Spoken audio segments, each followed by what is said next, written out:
nation stands at a crossroads, grappling with the demands of democratic consolidation, good governance, and inclusive development. This lecture provides an important space for collective introspection and visionary dialogue. Hence, it's a call to action for all of us. His Excellency is undoubtedly one of the most pragmatic and results-driven public servants of our time.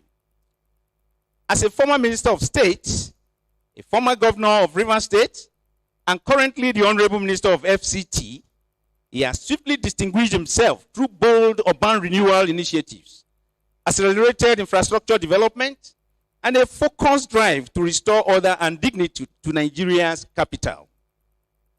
His commitment to service delivery, political courage, and uncompromising leadership style are undeniable attributes that have earned him nationwide recognition. Whether in governance, policy execution, or institutional reform, he exemplifies the kind of purposeful leadership needed to move Nigeria forward. I think he deserves an applause for that. We are proud that this distinguished personality lecture is being hosted under the auspices of Obafemi University, a citadel of learning with a rich legacy of intellectual distinction, critical engagement, and national relevance. OAU has long been a platform for robust discourse on matters of democracy, policy, development, and leadership. And that is why you have our dear speaker here today. OAU is pursuing plans to establish a regional governance and leadership center for sub-Saharan Africa. This center will serve as a hub for leadership incubation, high-impact training, stakeholders engagement, and evidence-informed policy discourse. Our goal is to nurture visionary, ethical, and transformative leaders across the African continent. At this juncture, I wish to express our sincere appreciation to the federal government once again for various interventions that are helping our university address long-standing challenges. These include ongoing efforts to resolve issues around electricity, dilapidated infrastructure, uncompleted building projects, shortage of lecture theaters and laboratories, and the acute needs for additional student hostels. We are particularly grateful to the First Lady of the Federal Republic of Nigeria, Her Excellency Senator Dr. Oluremi Tinubu CON, for unquantifiable support and deep commitment to uplifting the standard of tertiary education in the university. We highly celebrate her grace, commitment, and excellence, and we take immense pride in counting the First Lady among the finest ambassadors of Obafemi Awolowo University. In this light, we extend a heartfelt invitation to His Excellency Chief Barrister Nyesom Wike, CON, to join the esteemed league of visionary leaders who are championing the bold vision and transformative mission of Obafemi Awolowo University. It's a rare and profound opportunity for Your Excellency to leave a lasting legacy by supporting OAU in establishing a Center for Sustainable Urban Development and Youth Innovation in Abuja in your name. This center will serve as a dynamic platform for advancing sustainable urban planning, climate resilience, and youth empowerment through innovation. Positioned at the heart of Nigeria's governance, it will amplify the university's impact while driving inclusive growth across Nigeria and sub-Saharan Africa. With Your Excellency's support, this initiative will not only strengthen the university's outreach, but also immortalize your commitment to shaping a future of resilient, vibrant, and inclusive cities for generations to come. We have heard, seen, and tested the transformative work Your Excellency is accomplishing in the FCT Abuja. Beautiful and quality road networks. And we also love to experience a taste of such impact here at OAU. We would deeply appreciate your kind support in facilitating the construction of quality internal roads to open up the next development phase of this university, and in enhancing campus security through the donation of ILOX funds. Such gestures will serve as a practical extension of your values and vision, while offering our students and academic community a direct taste of the transformative leadership you exemplify. We thank you, Your Excellency, for your presence and for your continued contribution to the growth and stability of this great nation. On behalf of the Council, Senate, management staff, and students of Obafemi University, I extend a warm welcome to you and wish you all an engaging and enlightening session. Thank you, and God bless.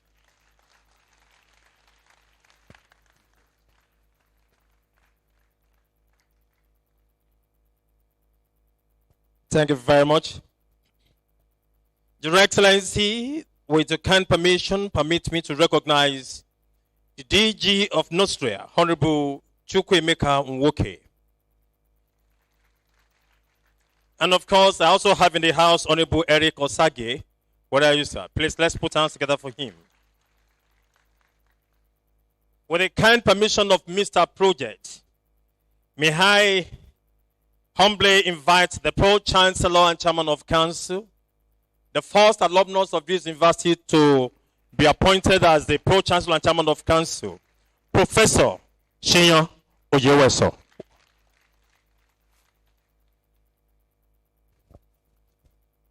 Your Excellency,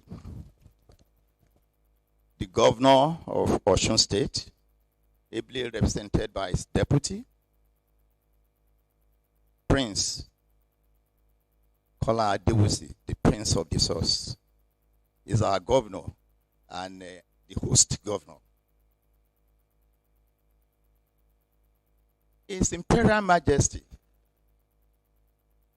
the Oni, the owner of the cradle, the owner of the source, where all civilizations was first begun.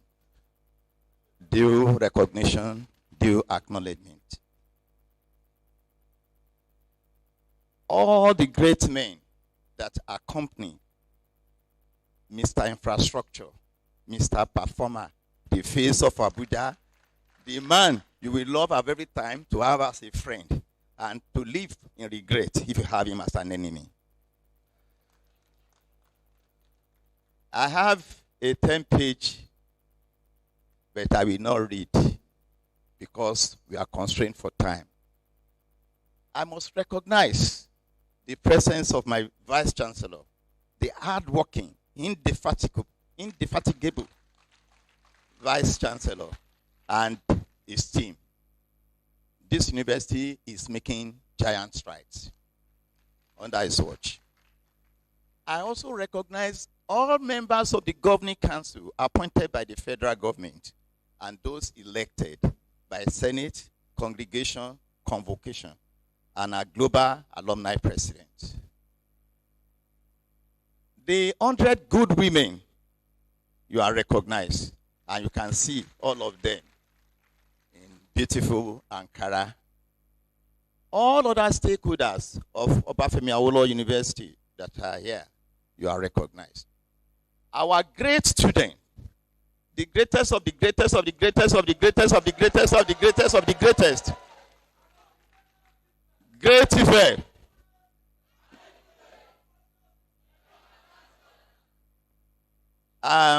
Now, why are we here? We are celebrating the current minister of the Federal Capital Territory, a recurring death in Nigerian politics since 1999, a two-time governor of Obiapo local government of Rivers State, a former chief of staff, a two-time governor of Rivers State, and a man that loves excellence, committed to noble ideals of good governance, a man committed to best practices. If you visit Abuja today, visit Abuja and see wonders. That is it. I come to Abuja regularly, and when you pass through the major city, if you are in Mitama, you are in Wusetu, or you are in Garki, you will see the beautiful work. He has moved to the hinterland. and restructuring. The man who knows how to collect debt from debtors. How can you be owing federal government money for 28 years, for 25 years? Federal Inland Revenue was sealed, and many other so Nigerian government will become richer through its efforts. And with friends like Fayoshe, if you want to study our guest speaker of today, study Fayoshe politics. Go and learn how to play politics. I can tell you, Mr. FCT Minister, in any time from now, people will be studying your brand of politics. And they ask, who is this man? Why are you inviting him to this place? Say, because he's a distinguished Nigerian. You see, a great man is great, not because of personal greatness. He's great because he has vision. He sees today, he sees tomorrow, and he can define for himself the heart and essence of his age. And that is what His Excellency Nyesom Wike, CON, has been doing over a period of time. So I love your politics. And I want to say I love you. One, I always stay on the side of law. Our minister is a product of law. He has a law degree. He's a great barrister and a very great stakeholder in the bench. He is also married to a judge of the Court of Appeal with beautiful Jordan, handsome Jordan, right here with us, right here. Jordan, please stand up for record.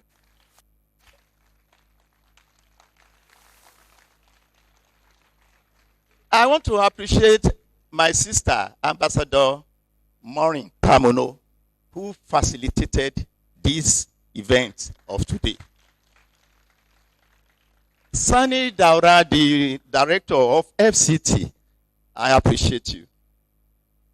Lere Olayinka, the owner of the pen, the master of the pen, and the wordsmith, who can relate with anybody, friend and enemy, on equal terms. Lere Olayinka, please stand up for recognition. You are around.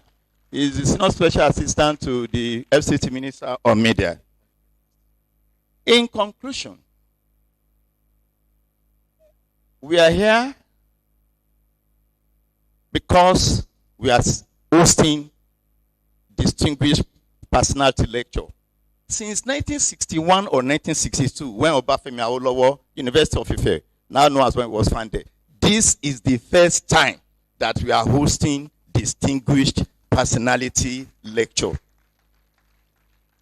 The FC minister is also privileged to be a man of history, a maker of history, to deliver the first distinguished university lecture. The Dean of Law, are you here? If the Dean of Law is here, please stand up for recognition.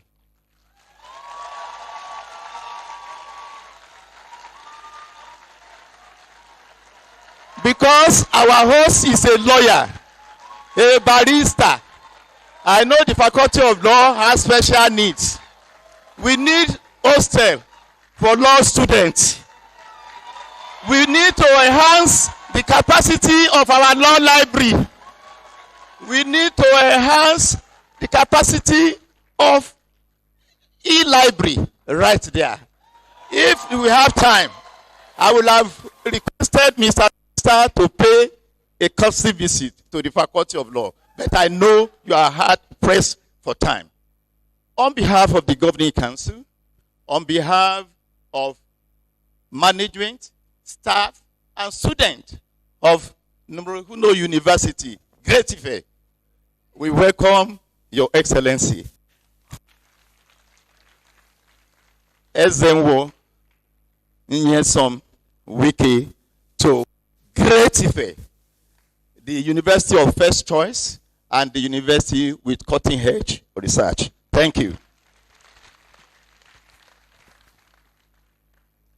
Yes, thank you very much. That was Professor Chiyan Oyeweso. the Pro-Chancellor and Chairman of our Governing Council. Your Excellency, I'm very much aware of your tight schedule. But we thank God for your life because you are a political juggernaut that people will begin to study for master's degree and PhD. Because this is the only politician in Nigeria who we call a spade, and we still damn the consequence. And as he dey pay them, we did. Put your hands together for Nyesom Wike. Your Excellency, I don't know how to imitate you. Ladies and gentlemen, we would like to entertain two good messages here. One from His Imperial Majesty the Ile-Ife, and the second one from His Excellency the Deputy Governor of Osun State. Distinguished guests, I call on KBC first. His Imperial Majesty Oni Adeyeye Enitan Babatunde Ogunwusi Ojaja the second.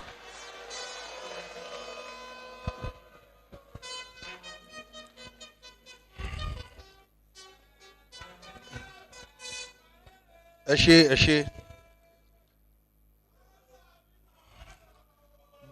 Because of time, I'm going to stand on all established protocol, but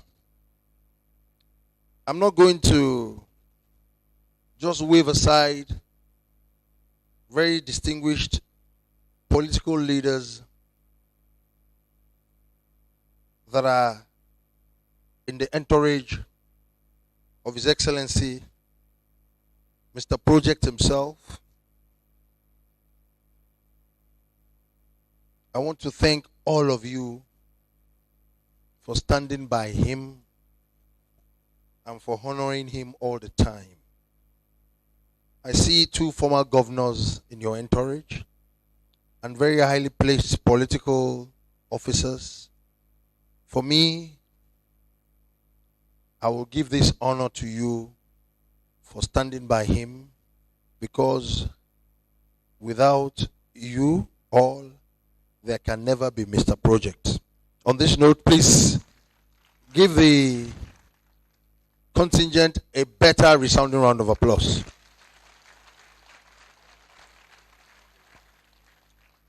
Your Excellency, Mr. Project, I am very delighted today to finally receive you in Ife. This is something I've been trying for the last 9 to 10 years, and that's the truth. I've been trying to get him to come to the palace, to Ife, during his 80th tenure as a governor. And for me, it's a great joy for me that finally Obafemi Awolowo University made it happen.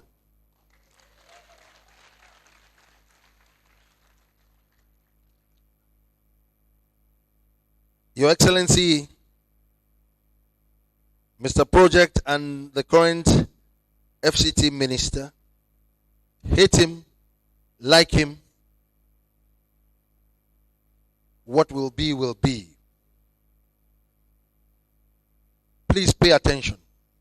Hate him, like him, what will be, will be. He's actually a politician that you need to study.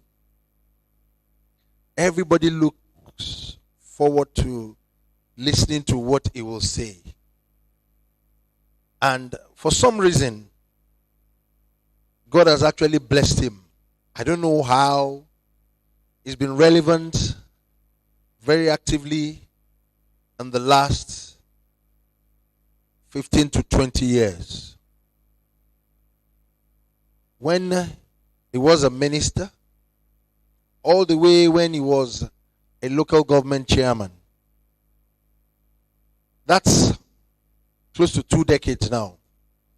And for someone to still be relevant today, there is something about that person. I think we're not doing any justification to him by just clapping for him like that.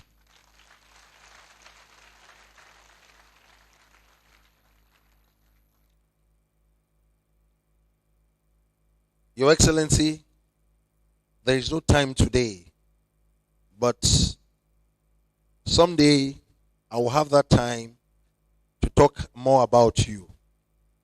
To me, I work with the Spirit alone, and I work with the Spirit a lot. I think there are some spirits around you that makes you to do what you are doing too. Very fearless politician, very energetic. He will say it as it is, irrespective of whose ox is God. We want to thank you for your effort thus far. And like I said, it's not everybody that will like you.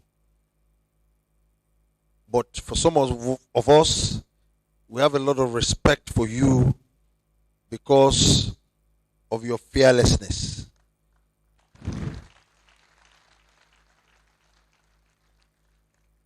The topic you are giving today is very important for our dear country. Nigeria is for all of us, and you are playing your own part and you are writing down history. For your career, I will particularly say and give a very strong honor to the father of the nation, His Excellency, President Bola Ahmed Tinubu. You belong to different political parties, and yet you've been able to work together, and you are part of this government. It's still a mystery. I don't even know how it happened. For me, it's something that universities should be studying, and I mean it. It's very important. But I want to thank him particularly for seeing your strength and to bring you on board his cabinet for a better Nigeria. On this final note, I welcome you to Ife finally. God bless you, and God bless all the works of your hand, and keep moving. Thank you very much for coming.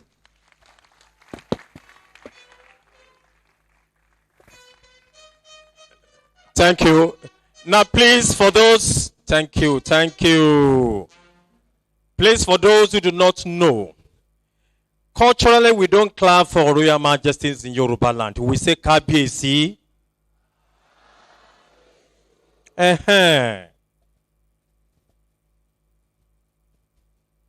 know, Kabiyesi speaks at the podium of Oba Awon University.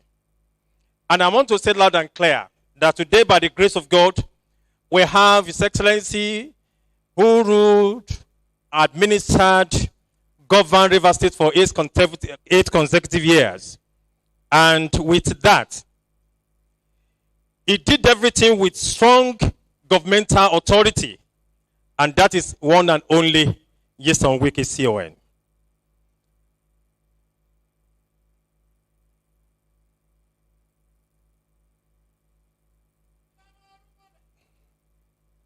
By virtue of that, Great Ife, you will see Mombo Oluode Mombo. For those who don't understand what he's saying, the VC will have interpreted that in English, but the VC has finished speaking. I want to call in His Excellency, the Executive Governor of Osun State, ably represented by his deputy. Please welcome with me to this side of the podium our own Adewusi, Prince Adewusi, His Excellency Adewusi.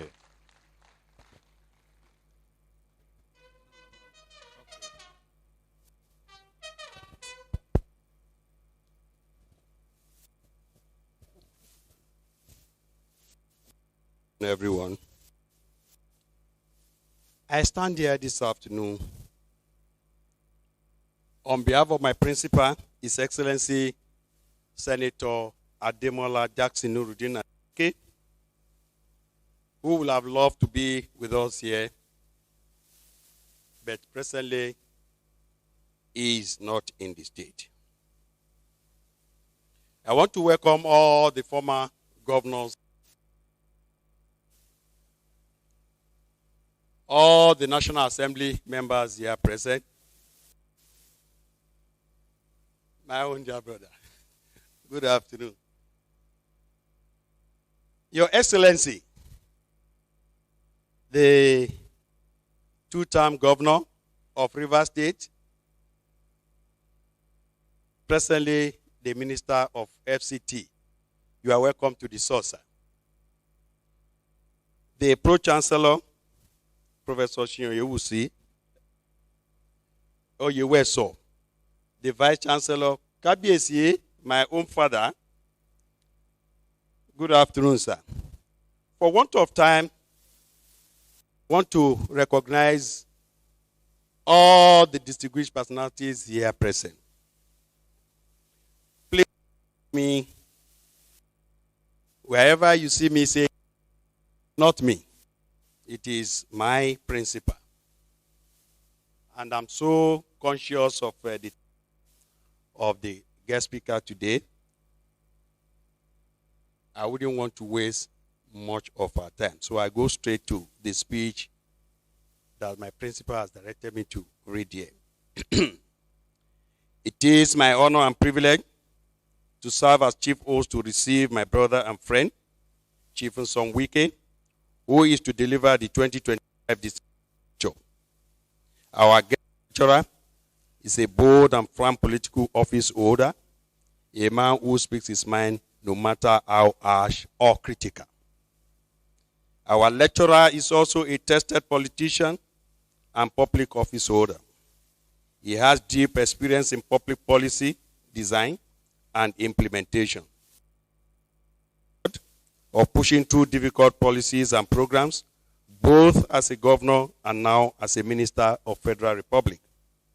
In this lecture, you should expect practical approaches and options to push to reform Nigerian society. He will open up root and branch reform is the only option to get Nigeria on the path of sustainable development.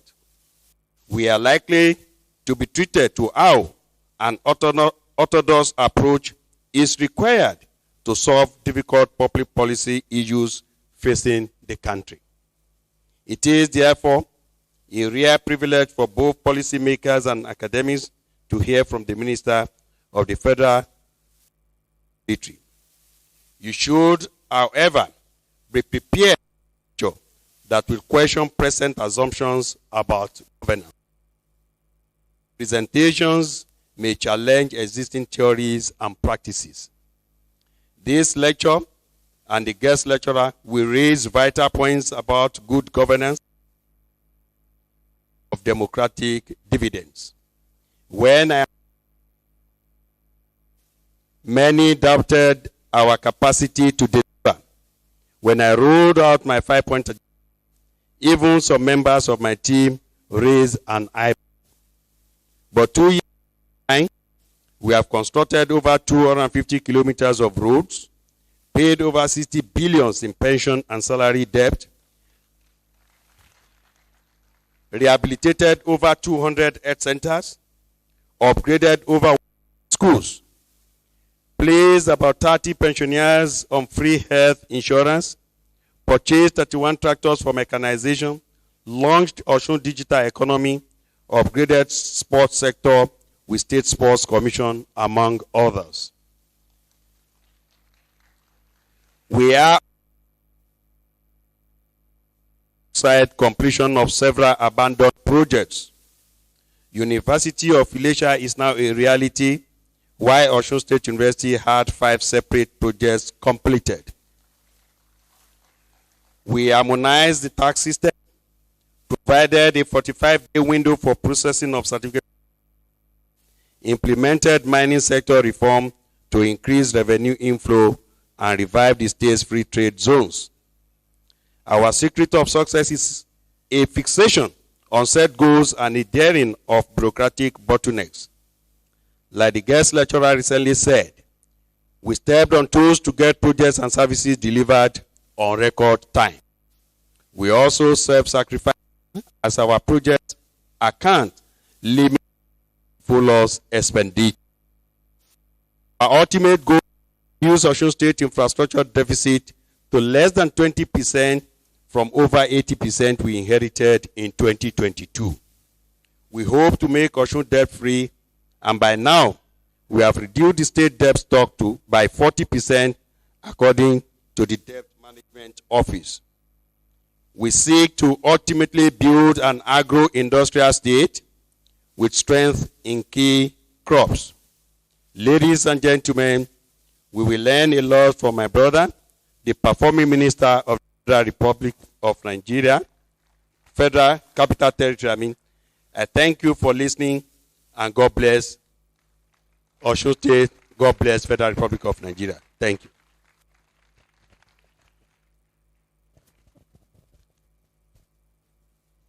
Ladies and gentlemen, we've come to the purpose of our gathering here today, and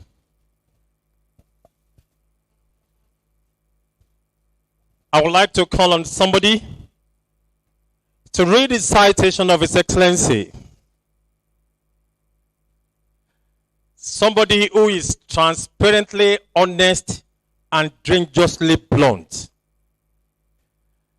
That is the Honorable Minister of the Federal Capital Territory, His Excellency Nyesom Wike CON. I'm a student of English Language and Communication, but none of my lecturers has taught me the type of adjectives I can use to qualify somebody who successfully administered a country for 8 consecutive years. Because if you go to Rivers State now, it's a country on its own. Your Excellency, may I request that you stand for the citation to be read by Dr. Damilola Adejuma.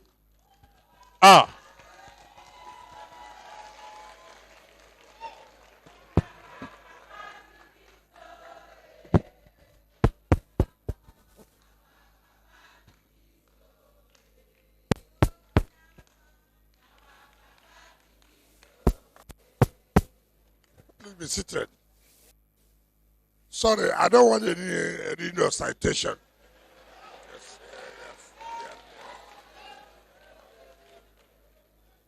What is there to be read? You have said everything about me.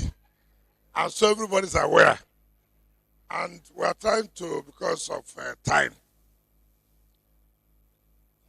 So whatever you have prepared, give it to them. They will read it. Kábíyèsí. Kábíyèsí, the Oni of Ife, our own father, our own leader, and my friend. I was telling him that, but for time I wanted to stay here today and be hosted by the Oni of Ife. Unfortunately, something came up yesterday, and I said, neither would have cancelled this program, but I said, anyhow, I must be there today. The chairman of this great University Governing Council, the Vice Chancellor, I kept the last greeting for my friend, the governor of Osun State, who is ably represented by his able deputy governor. Members of this great university community, members of my entourage, let me give respect to the Dean of Law of this great university.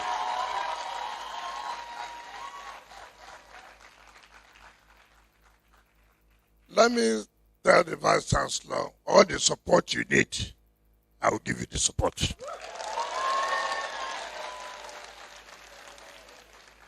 And let me also say that while you were speaking, my wife sent me a text and so I should support the Faculty of Law.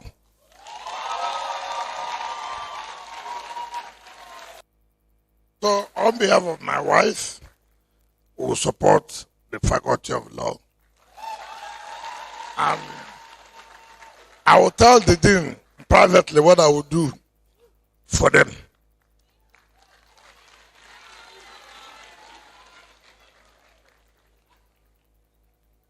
It is with deep humility and a profound sense of honor that I stand before this distinguished gathering in the revered Obafemi Awolowo University, Ile-Ife, to deliver the 2025 Distinguished Personality Lecture.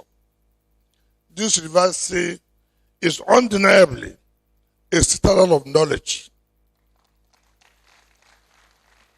a bastion of progressive thought, an enduring symbol of Nigeria's intellectual and moral conscience, whose reputation for intellectual excellence and progressive activism has shaped the trajectory of Nigeria's academic, political, and social evolution. To be invited to deliver the 2025 Distinguished Personality Lecture in this great institution is not merely a personal honor. It is a profound affirmation of the values I have long embraced and championed, that is, visionary governance, the sanctity of the rule of law, principled public service, and infrastructural transformation anchored in justice and equity. I thank the Governing Council and university management for this remarkable gesture, which I do not take for granted.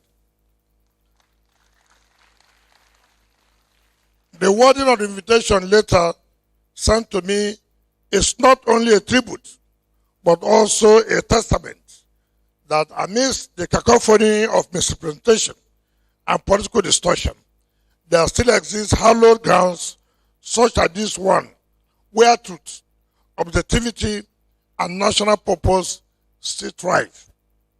That your University Council and management unanimously selected me for this role in recognition of my commitment to good governance, the rule of law, infrastructure development, and transformative leadership is both reassuring and profoundly appreciated.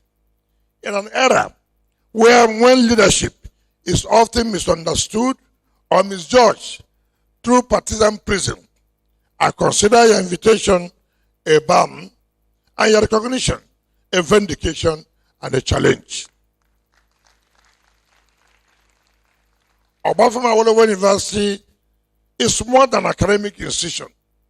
It is a living idea, a place where minds are awakened, convictions are forged, and the future of Nigeria is endlessly interrogated.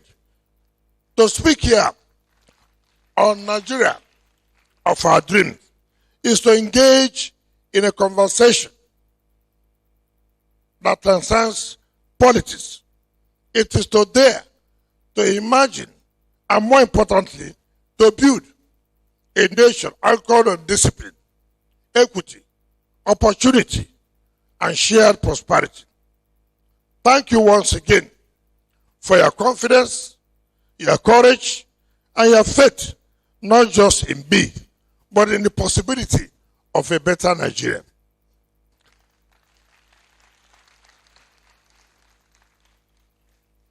The idea and reality of Nigeria.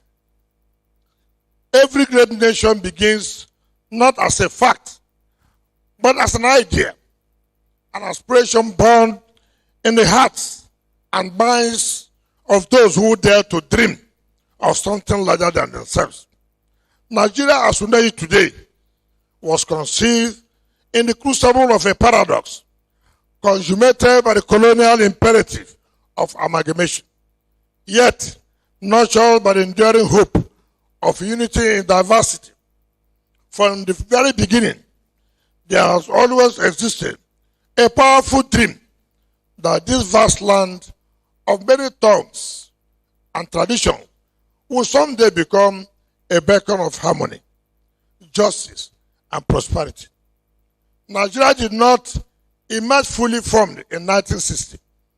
Rather, it was the culmination of centuries of historical currents shaped by internal complexities and external interventions. The birth of the nation was both an end and a beginning, a long and winding journey towards self-realization. When the Union Jack was lowered and the green, white, green flag was hoisted on October 1st, 1960, the air was electric with expectation. Across cities and villages, across boardrooms and marketplaces, there was a profound sense that something extraordinary was unfolding, that the political kingdom had finally arrived, bearing with it the promise of renewal, dignity, and glory. Our founding fathers and the nationalists of that era did not merely seek power. They embodied a profound sense of mission, men of vision, character, and competence, respected across Africa and beyond, stood at the helm, ready to chart a new course for their people. Their confidence in Nigeria's potential was not misplaced. With vast natural resources, a vibrant and diverse populace, an indomitable entrepreneurial spirit, Nigeria stood poised to assume its place as the economic powerhouse of Africa, the giant of Africa, not just in name, but in action and impact. There was an almost sacred belief that this new nation will carry the torch of freedom, not just for itself, but for all of Africa and the oppressed peoples of the world. The Nigeria of our dreams was not a mirage. It was and remains a living aspiration, built on pillars of justice, equity, and shared prosperity. It is a vision of a country where ethnicity does not trump talent, where competence, not connections, is the true currency of leadership, and where public office is not a personal privilege, but a sovereign trust. What went wrong? The Nigeria we see today is not the Nigeria we dreamt of. Somewhere between the ecstasy of independence and the stark realities of today, the dream faltered. We stumbled on the jagged rocks of corruption, danced too long with the ghost of mediocrity, and surrendered too frequently to the paralyzing cynicism of despair. Our institutions, once envisioned as pillars of progress, have buckled under the weight of impunity and ethnicity. The rule of law is often treated as an inconvenience. The social contract has frayed, and the moral compass of leadership has spun widely off course. The once vibrant hope of a united, thriving nation has dimmed in the eyes of many, especially our youth, whose immense potential now languishes in frustration or bleeds out through the desperate exit of the so-called Japa syndrome. From the global spotlight in 1960, where Nigeria stood tall as a rising star, she has tragically become a cautionary tale, a dwarf in many respects. We are hailed as Africa's beacon, rich in resources, vibrant in culture, and dynamic in population. But over 6 decades on, Nigeria has particularly underperformed and underachieved, so persistently and so profoundly that her name now evokes disbelief, pity, or ridicule in international cycles. Consider India, our peer at independence, once a third world nation grappling with poverty and colonial hangovers. Today, India builds aircraft, has developed a locally produced cervical cancer vaccine, and commands respect among the world's naval powers with its homegrown aircraft carriers. India is now the world's 4th largest producer of passenger vehicles. In 2018 to 2019 alone, it rolled out over 4 million cars, and Nigeria. We do not even manufacture bicycles.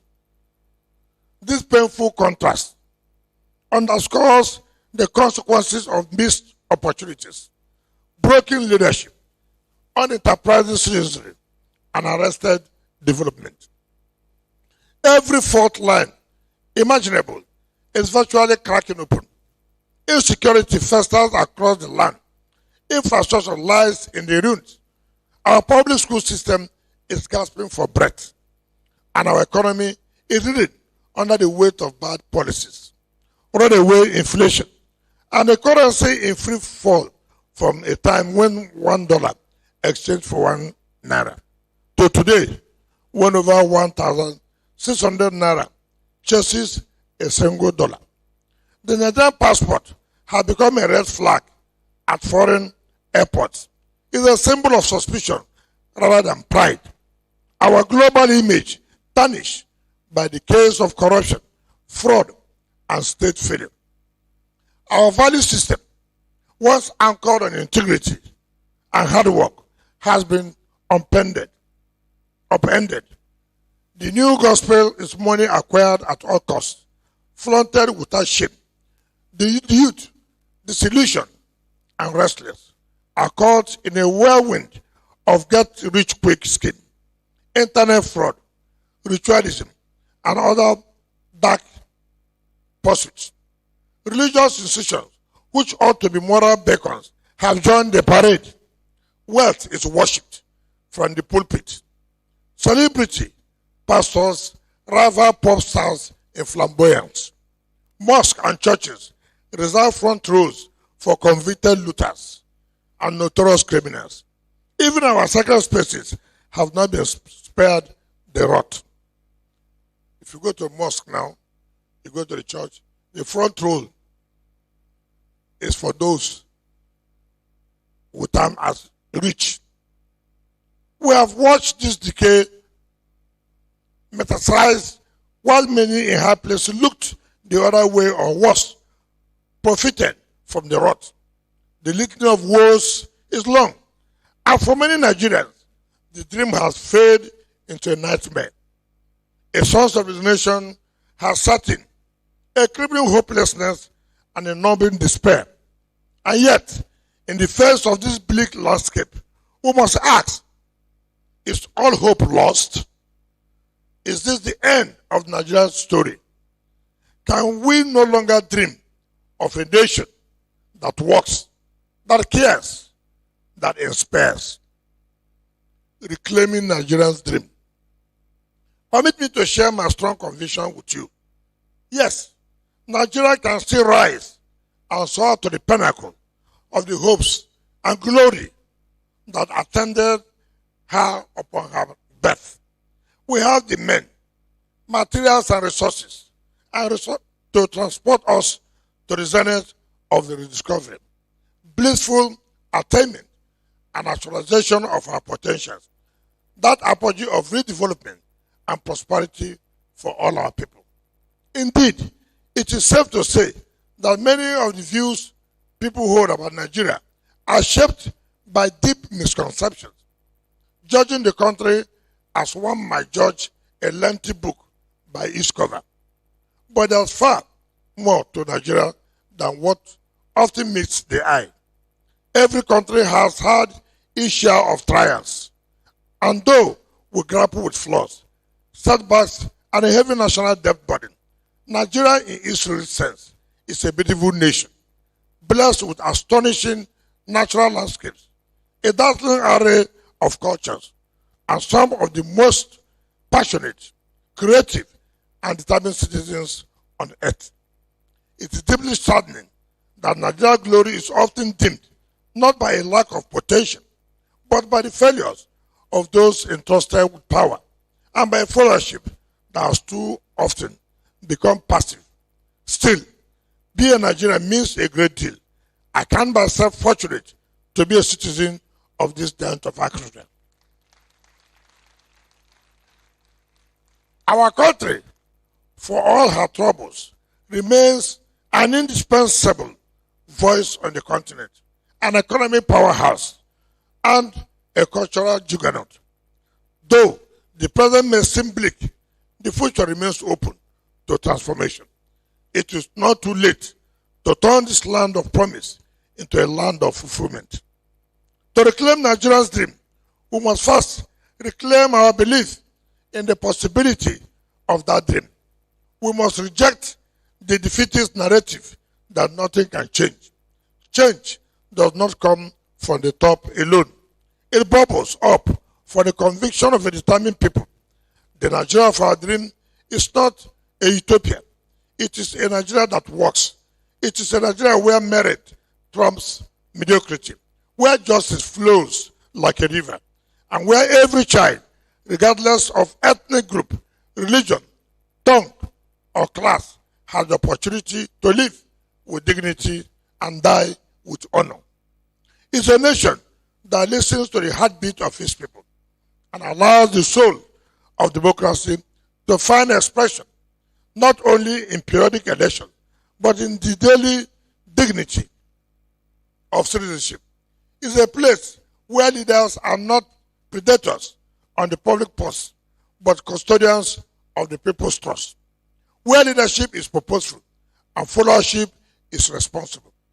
It's a nation where institutions are stronger than individuals, where the rule of law is not a slogan, but a sacred covenant.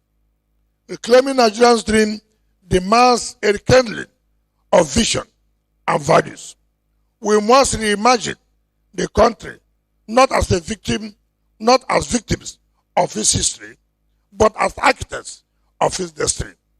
We must rebuild trust between government and the governed, among ethnic nationalities, across faiths and generations.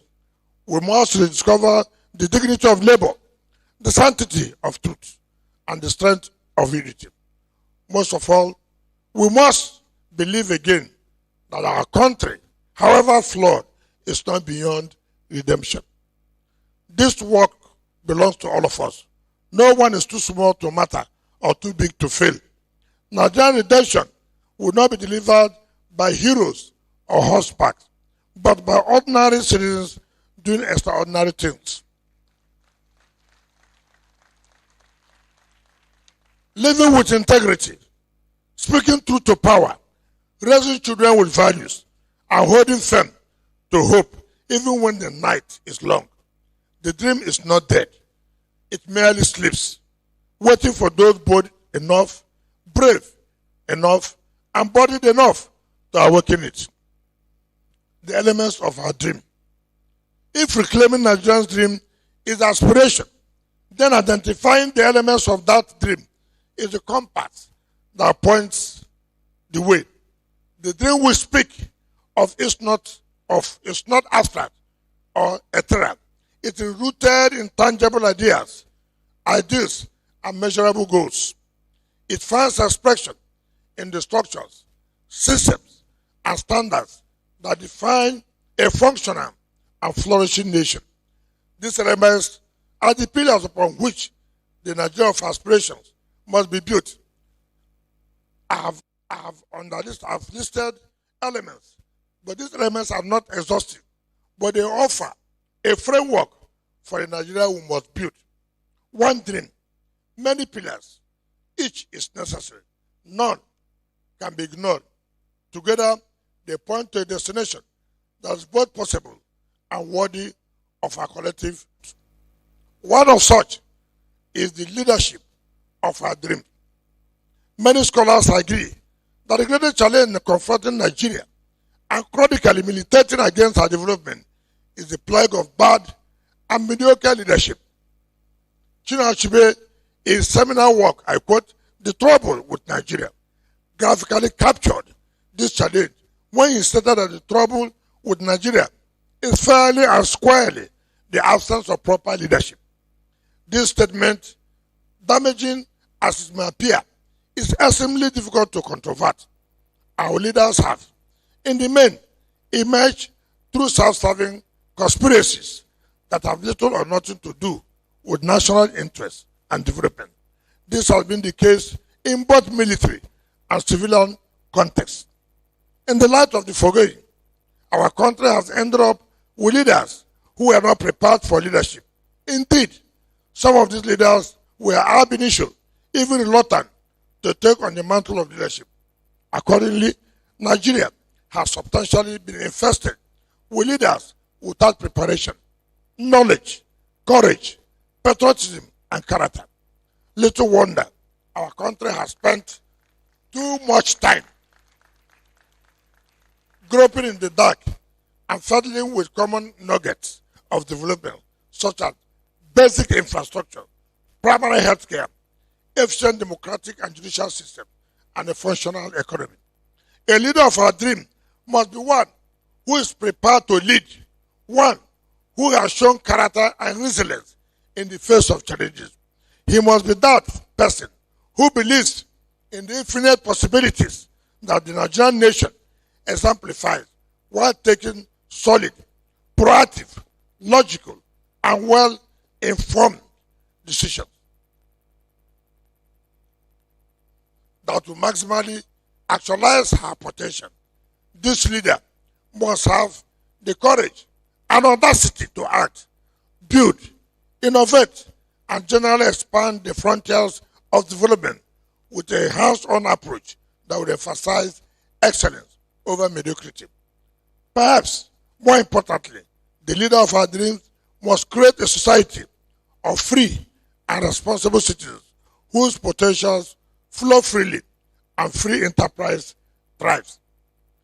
Yasajara, in his book, The Sheikh CEO, holds that the development of Dubai is fundamentally traceable to the great leadership of Mohammed bin Rashid Al Maktoum, the present leader of Dubai, and his forebearers. Through vision, resilience, and discipline, they have transformed Dubai, an otherwise desert patch, into one of the most enchanting hubs for trade, commerce, and leisure. It is instructive to quote Yasajara to wit, in 1985, oil revenue made up 50% of Dubai's GDP. In 2009, it was just 5%, and it has continued to decrease with a Bloomberg report in 2018, putting oil production at least than 1% of GDP, while tourism, to mention just one example, contributes close to 20% of GDP. The foregoing abundantly demonstrate that whereas Dubai, like Nigeria, is an oil-producing country, its leaders, conscious of the fact that oil is a finite resource, decided to use the benefit of oil to proactively diversify the developmental trajectory of the economy in such a way that as it currently stands, with or without oil, Dubai economy is unshakable. This is how to plan. This is how to lead. This is the kind of leadership of the Nigeria of our dreams. Let me make bold. Let me make bold at this juncture to state that today in our country, we have such a leader in the person of Bola Ahmed Tinubu, the Grand Commander of the Federal Republic. Our current president embodies a lot of the qualities that I have stated above. He has shown in several ways and at different times a stout commitment to the enthronement of democracy in our country, to the extent of even putting his own life on the line in the process. He has shown great capacity for engendering development as captured in the unprecedented, rapid, and exponential development of Lagos State under his watch and even beyond. On the first day, upon being sworn in as president, he demonstrated rare courage by removing the hydra-headed fuel subsidy that was impoverishing generations of Nigerians and binding them into avoid and perennial debt. Now, so many of our presidents before have said fuel subsidy is a scam, is a fraud. Yes, we know. What have you done? To show leadership, to show that you have courage. A leader is that, having identified that this is wrong, and you say, okay, having known that this is wrong, I must take decision. A man that was sworn in that same day, he said, fuel subsidy, bye-bye. How many people can have that kind of courage? Even though we know there will be problems. He said, what? As a leader, I have to take a decision. It doesn't matter. I must show that courage. This scam, this fraud, other leaders have identified, and nobody has taken decision. I will take that decision, and he has taken the decision. That's what they call leadership. Leadership is not, yes, there's a problem. Take decision to solving such a problem. If I take this now, I don't know what people will say. If you don't take decision, people will say something. You take decision, people will say something. So take decision.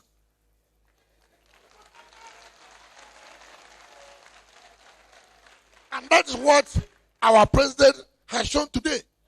It doesn't matter what anybody will say. If he did not take that, so many people would have been benefiting from that. Today, that decision alone he took has led to the point where so much money now goes to the state. I'm not talking about APC. I'm talking about leadership. Right? I'm talking about what? Leadership, not party.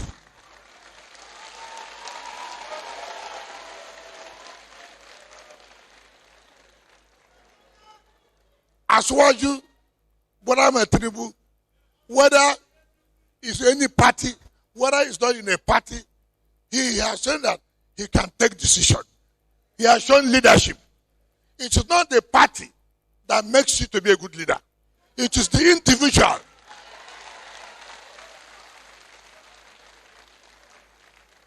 After all, leaders before him all spoke about the evil of fuel subsidy, but none had the courage to dare the blackmail of removing it. Tinubu did, and is fatally grappling with its inevitable, unintended, and sometimes orchestrated consequences of this removal. Today, our states have far more resources to develop. The debts are no longer piling, and the price of petrol is gradually but steadily adjusting downwards in tandem with the forces of demand and supply and the strict implementation of regulatory conditionalities. The overwhelming cry of over-centralization of power and resources at the national level and the attendant abuse of the doctrine of federalism is being systematically addressed through the creation of zonal and regional commissions empowered to develop developmental impetus to the respective zones and regions so that power can truly return to the people. The security situation is being addressed through proper funding and the training and retraining of our army and other security forces. There's no doubt that with the recent presidential approval for the recruitment of forest guards across the country to take charge of our forests, bandits and terrorists will no longer find incubation points and free terrorists to operate. You agree with me? Everybody has complained about this forest. How do we do? What do we do? No president had ever come out to say, okay, I must form forest guard. Those who go to the forest and say, get out from here. Get out. Enough is enough. It's not easy. It takes a leader who has the courage, who believes that the right thing must be done at the right time. A lot of our presidents have been here. Nobody was bold to take care of our forests. But this president said, I have the courage. I will do it. And he has done it. What I tell people, you don't need to like anybody. No. Leadership is not about you liking me. Leadership is about you being courageous to take decisions that will help us to move forward. Just like the Chancellor said, I'm not the first minister of FCT, right? No poor man lives in Maitama. No poor man lives in Wusetu. No poor man lives in Asokoro. All are rich men. No poor man does business in central business area. They say they're untouchable. I said no. I said no. I said, I will touch you. If the right thing is not done, I will touch you. That is leadership. They didn't appoint me as a minister for beauty contest. No. No. I'm there to do the right thing. So when you see them complaining, I ask question. Mention one poor man that has a house in my town. All rich men, you don't want to pay your tax, you will pay. You will pay.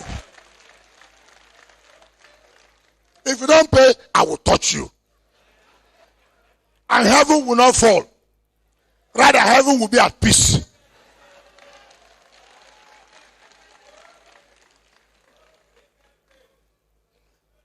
Finally, let the point be made that no leader, no matter how endowed, equipped, and selfless, can truly succeed without the support and cooperation of the citizenry.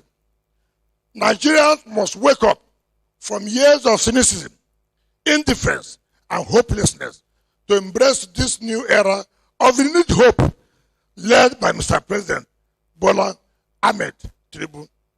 No nation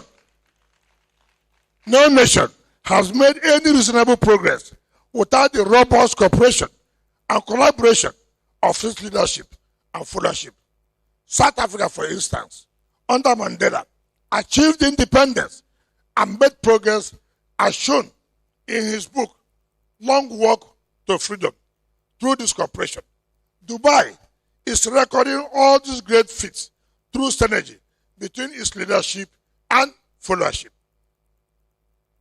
For as Jara put it, Dubai had a leader who acted quickly and decisively, not shaken by the challenges, and had his people backing him and believing in his vision.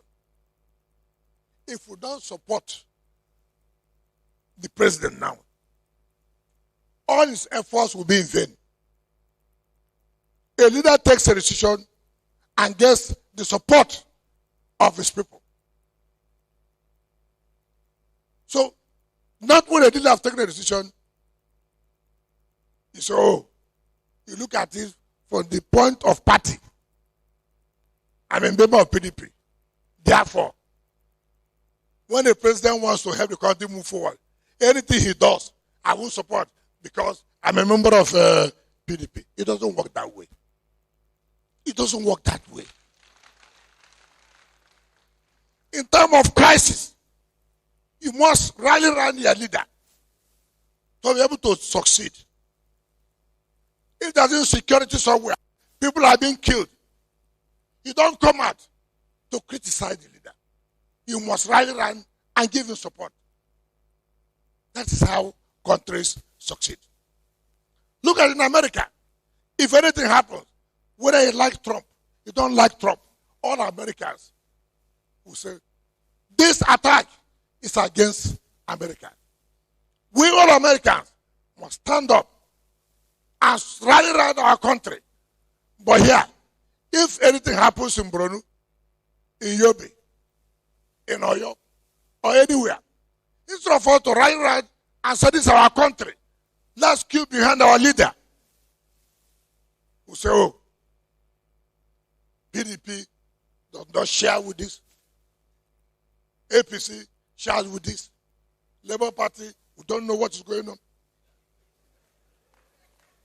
That is not how a country can move forward. Parties are just vehicles to convey you to where you are going. We must rally around our leader. Everything you don't like, simply, he's not a member of your party. He's not a member of your church. He does not attend. He's not a Pentecostal person. He's not an Anglican. He's not a Catholic. He does not attend this mosque. He attends the other mosque. That is not a way we can move forward. This is the right time to rally around the leader. And you will see successes will be made. Don't look at it from party point of view. That's why when the Rabbi in Parabas was speaking, he said, we don't belong to the same party. We must not belong to the same party. This is the time to serve. It's not every time criticism. They've given you opportunity. Show that you are really working for Nigeria. And that's why I tell anybody, whether I like it or not, I will give all my support to Bola Ahmed Tinubu.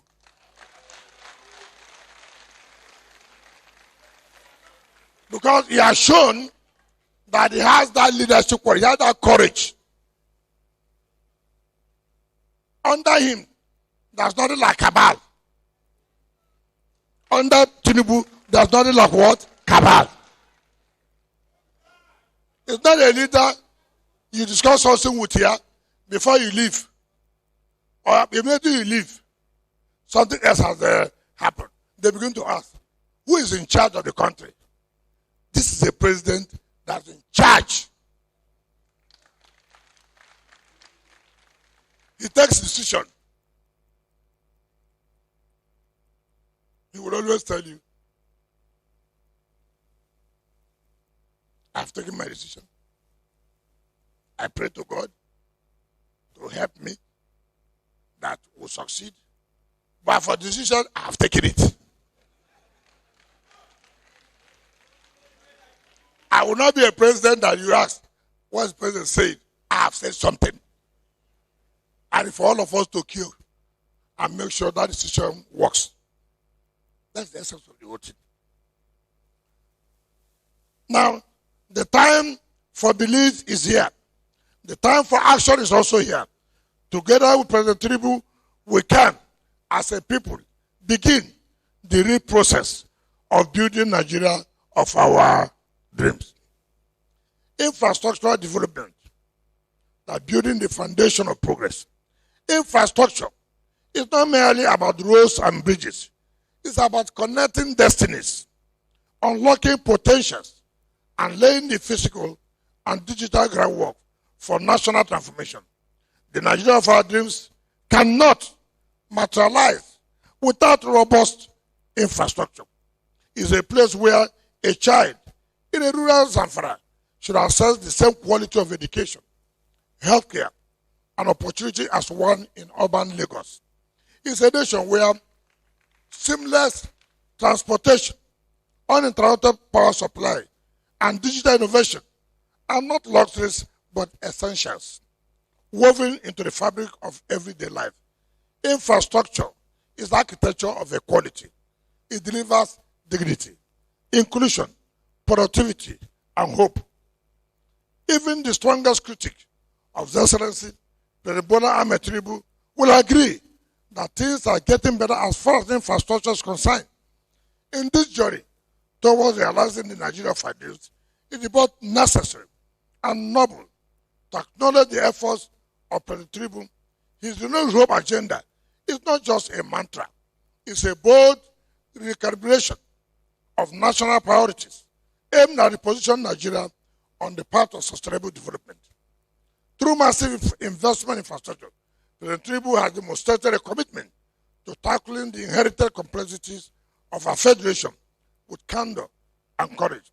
Without infrastructure, development is crippled.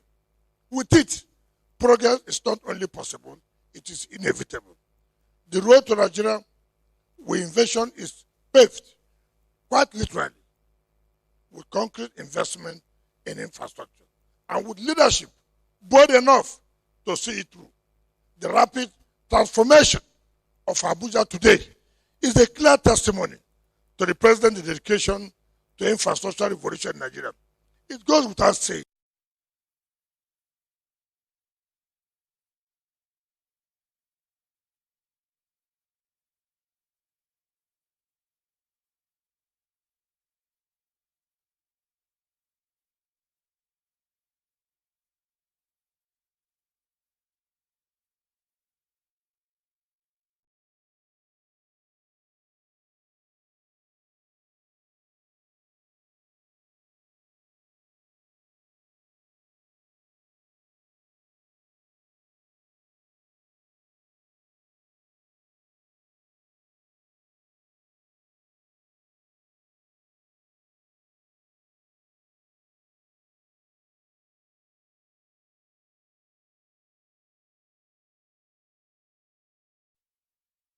to plead with the President, share it.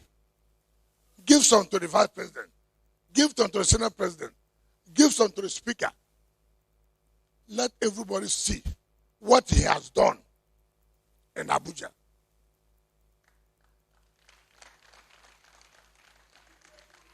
So, he has provided the right leadership and see what is going on.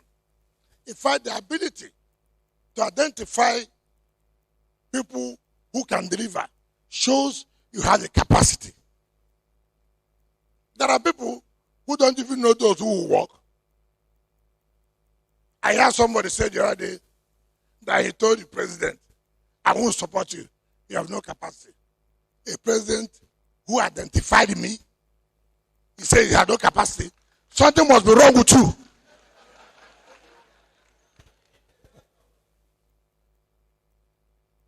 A president who identifies who can turn around the FCT, he says he has no capacity. It is you who have no capacity to know that this one has a capacity. I don't know the person's name. I don't care. I don't care. I heard the person said he doesn't talk to children. May you not talk to children. See how you will survive. But who are children? Somebody who beat you 2015, 2019, 2023.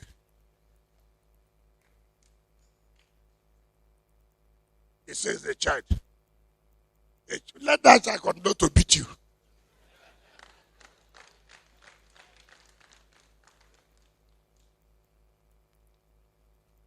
Third, democracy and good governance. At the heart of the Nigerian dream lies the vision of a thriving democratic culture, one that transcends periodic elections and manifests in everyday accountability, transparency, and active citizen participation. It is a dream rooted in the belief that leadership must be anchored on competence, integrity, and a genuine spirit of service. In this vision, public office is not a privilege to be exploited, but a sacred trust to be honored, a platform for transformation, not self-enrichment. Good governance is the engine that drives this dream, ensuring that institutions function efficiently and equitably, and that the government remains responsive to the needs and aspirations of the people. As we reflect on this double ideal, let us be reminded that democracy, though the best form of government, is perhaps the most challenging to establish on firm footing and even more difficult to sustain. Democracy is not a potted plant that can simply be transported into any soil and expected to flourish without commitment, sacrifice, and vigilance. As Lord Diamond aptly stated, it is one thing to get democracy. It's another thing, often more difficult, to keep it, to consolidate it, to breathe real life and meaning to it, to make it endure. The Nigerian dream, therefore, calls us not just to wish for democracy, but to work for it, to build it daily through responsible leadership, engaged citizenship, and unyielding commitment to justice and equity.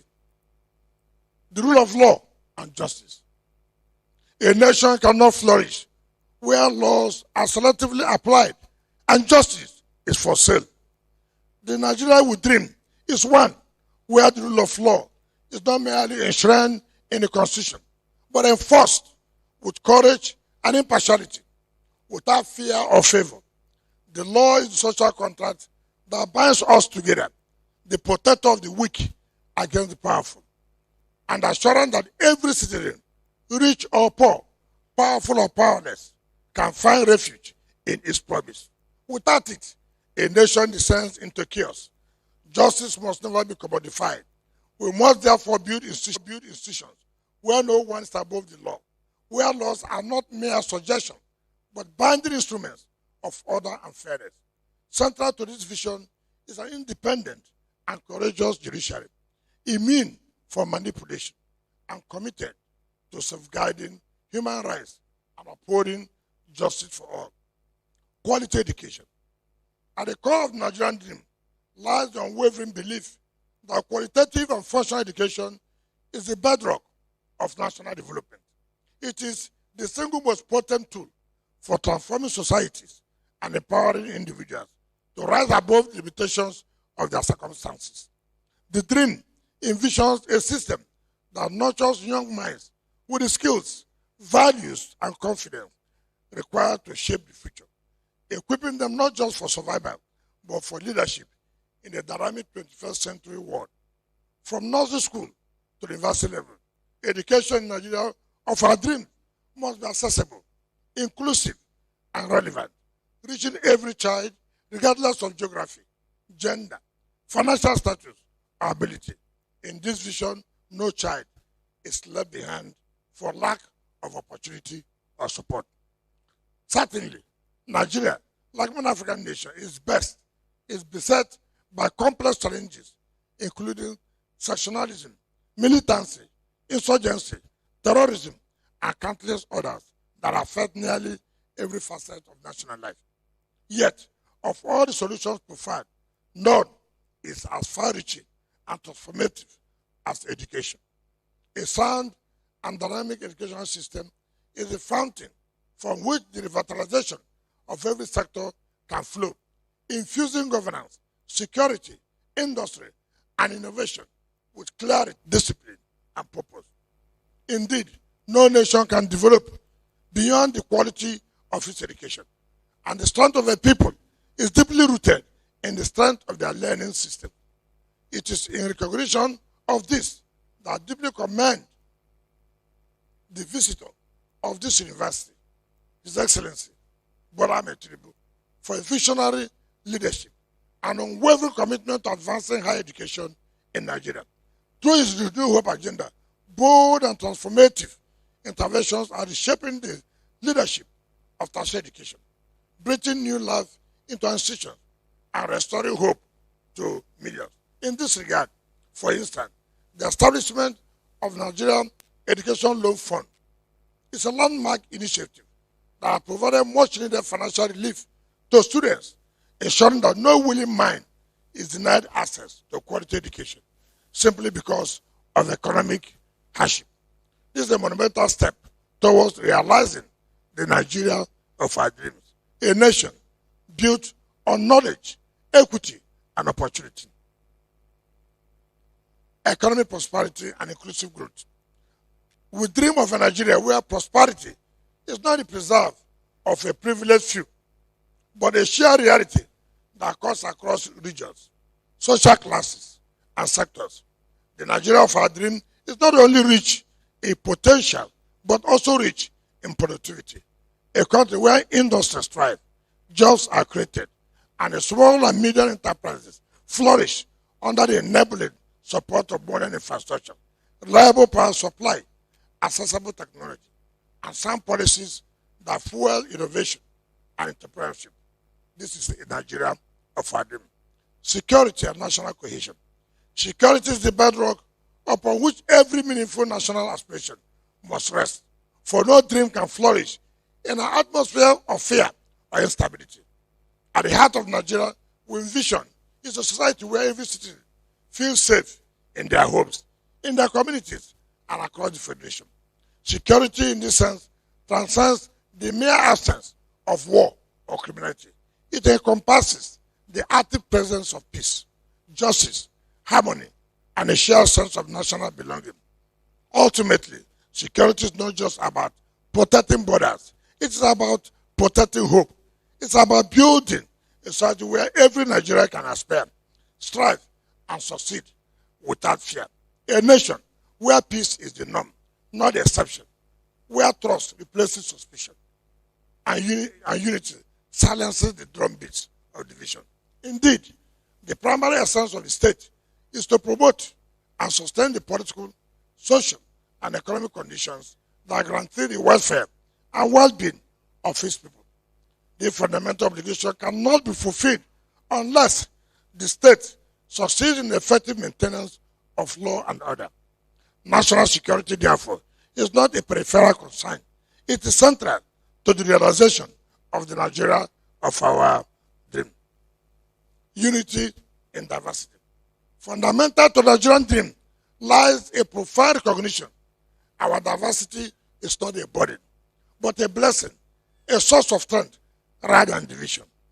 Nigeria is a vibrant tapestry of ethnicities, languages, cultures, and faiths. And when this richness is harmonized, it becomes our most powerful asset. The Nigeria we dream of does not erase differences, but celebrates them. It does not impose uniformity, but inspires unity. It's a nation where identity is not a cause for conflict, but a reason for pride, where every Nigerian, regardless of origin or creed, can confidently and boldly declare, I pledge to Nigeria, my country, to be faithful, loyal, and honest, to serve Nigeria with all my strength, to defend her unity, and uphold her honor and glory. So help me God. Yet, unity in diversity cannot thrive in the absence of trust. At the heart of many of Nigerian challenges is a deficit of trust between leaders and followers, ethnic groups, religious communities, and even neighbors. Rebuilding this trust requires more than lofty rhetoric. It demands honesty, transparency, fairness, and justice. Our national policies must be inclusive, participatory, and responsive to both current needs and historical grievances. Dialogue, not propaganda, must become our common language. Our healing, not hostility, must shape our national journey. Only then can the beauty of our diversity be fully realized and transformed into a force for enduring unity and progress.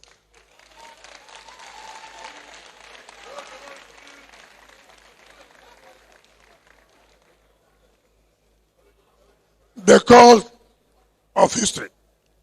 There comes a moment in the life of every generation when it's summoned by history to make a choice.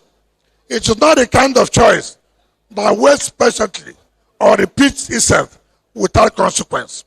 It's a defining moment, a crossroad between complacency and courage, between despair and hope. That moment is now. And the nation that calls us is Nigeria. Bruised, perhaps battered, but never broken. Her voice is rising above the din of disillusionment. Somebody, her sons and daughters, at home and abroad, not to mourn her fate, but to mold her future. The call of history is not merely to remember the glories of yesterday or critique the failures of today. It's a call to rise, to act, to believe. It calls us to abandon the paralysis of cynicism and embrace the transforming power of hope. It insists that change is not the miracle of the privileged few, but the mission of the willing many. No nation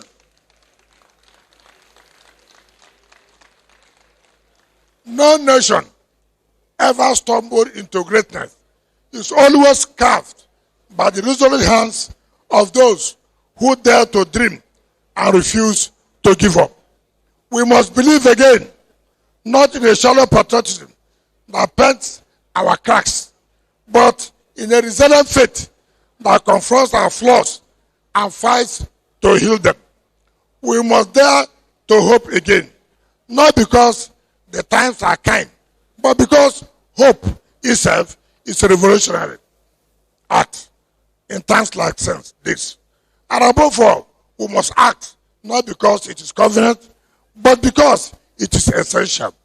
History does not remember those who watched. It remembers those who built. This call is not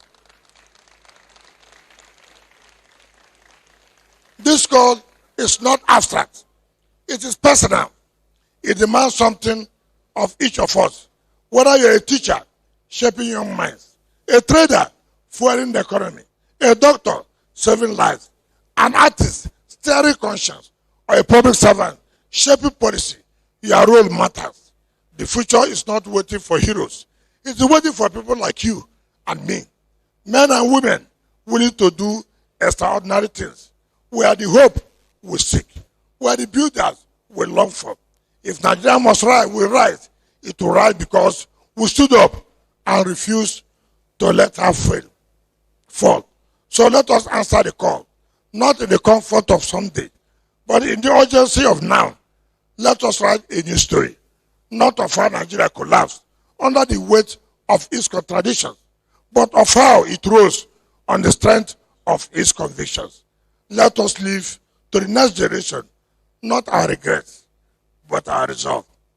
Let me conclude by once again expressing my deepest gratitude to the Governing Council and management of this great citadel of learning. By granting me the honor of this platform, you have not merely recognized a name or a title. You have affirmed a journey, a purpose, a commitment to nation building. In choosing to see value in the work I do, you have not just stood apart, you have stood tall. You have not misunderstood my service. You have amplified its meaning for this singular act of affirmation. I remain profoundly grateful. But this moment is not about me. It's about us, all of us. It is a summons to rise, to rebuild, to believe once more in the infinite possibility of a united Nigeria. Nigeria of our dreams will not fall into our laps by wishing. It will be won by working. It will demand of us not only passion, but patience. Not only inspiration, but perspiration. Not only courage in moments of glory, but character in seasons of testing. Let us therefore rise, not as spectators, clapping for the sideline, but as architects laying brick upon brick. Let us rise above cynicism and mediocrity and embrace vision, sacrifice, and purpose. Let us dare to believe that greatness is not beyond us, but within us, waiting to be awakened. Let history record that we gathered here not to mourn what Nigeria has become, but to proclaim that Nigeria must be. So let us arise with clear eyes and committed hearts to build, to serve, and to dream again.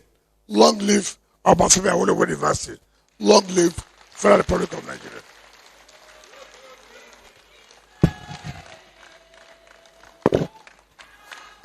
Thank you, sir. Now, please, can we keep clapping? Let's keep clapping.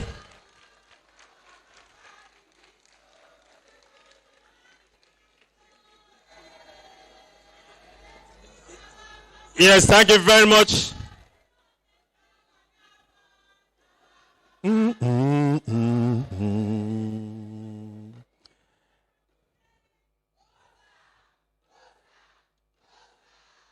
Thank you very much. Your Excellency, the Honorable Minister of the Federal Capital Territory, Chief Dr. Nyesom Wike, with the kind permission of the Pro-Chancellor Chairman of Council, we have few presentations to do, sir. Your Excellency, we have our people from River State who want to do presentation. Please come down right on the, please no speech. Just do the presentation. Are you here?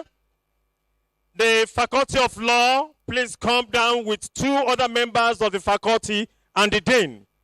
Then the Students' Union, please come down. And the last but not the least is the Vice Chancellor that will present on behalf of the Council, management, Senate, staff, students, and the entire university community of a prestigious university. Please, if you are not ready, I will just call the next person because His Excellency has another thing to do in Abuja.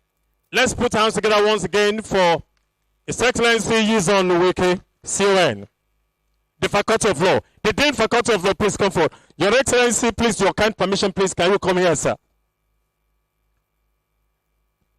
The presentation, no speech. His Excellency has told you that he will do anything the Faculty of Law demands. Your Excellency, because of the picture.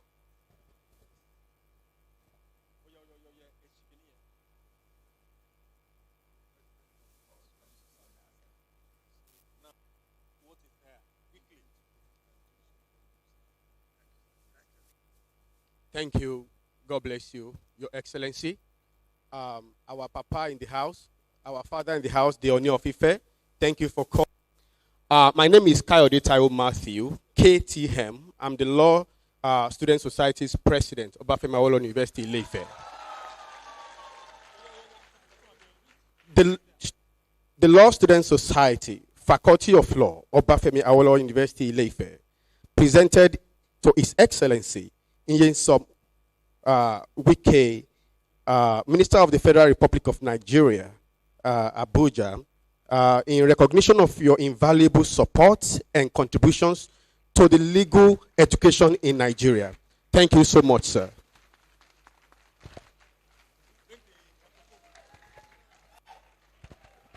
Yes, thank you very much. Yeah, oh yeah, take pictures. Go there, take pictures. See this boy. Move to that side there. Now, Your Excellency, we have, which one is on? The River State. Oh yeah, please come. River State. Your Excellency, River State, sir.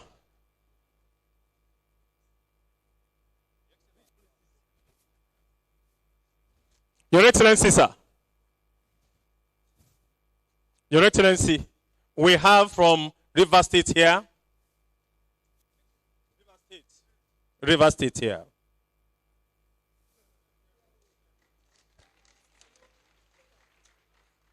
River State. Is the student union around? Okay. The student union. The student union. Sir, not yet, sir. Not yet, sir. You deliver list. The student union. The student union quickly. Open what is there so that you give to His Excellency, or you want it like that? Okay, okay. Now the Vice Chancellor.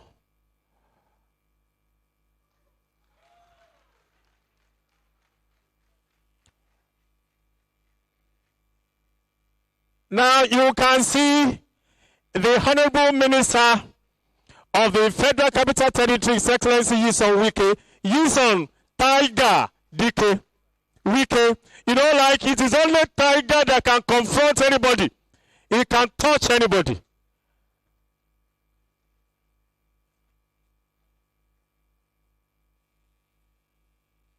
Yes, the next one quickly in that order. Oh, I love this. Put your hands together for this beautiful picture.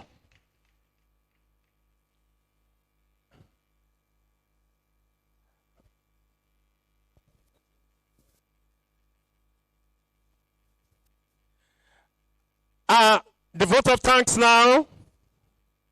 Quickly, Professor Theodora Funke Bello, please come forward within the space of 2 minutes. 2 minutes, Your Excellency, with due respect. Just 2 minutes. Don't mention him just that, because we are behind schedule because of the... Thank you very much. Distinguished ladies and gentlemen, on behalf of the Chancellor of OAU, the Pro-Chancellor of the University, and the Chairman of the Governing Council, the Vice Chancellor of our university, Professor Adebayo Simeon Bamire, management, staff, and students of our great university, I stand before you today with deep gratitude and immense appreciation. First and foremost, I wish to express our profound thanks to our distinguished guest and lecturer, the Honorable Minister of the Federal Capital of Nigeria, His Excellency, Barrister Nyesom Wike, CON. We appreciate you for the thought-provoking talk and the lecture given to us. Obafemi Awolowo University, we are deeply honored for your visit, and we hope this marks the beginning of every great collaboration. Thank you, Your Excellency. Also to our Governor, His Excellency. Thank you to our Governor. Thank you to the Imperial Majesty, His Royal Highness, Oba Ogunwusi Enitan. We appreciate you all. To everybody that has come, the senators, honorable member, we say thank you. God bless you.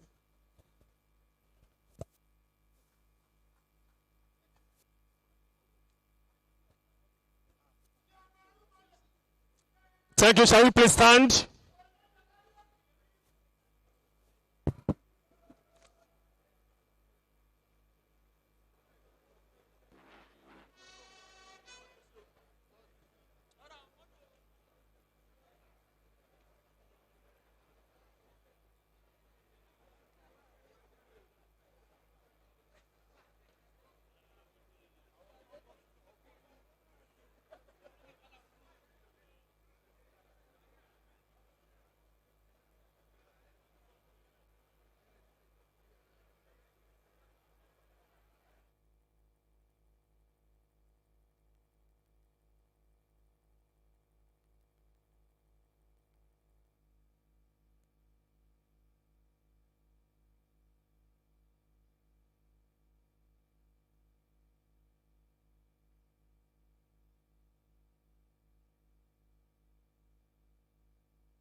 Welcome back from the live telecast.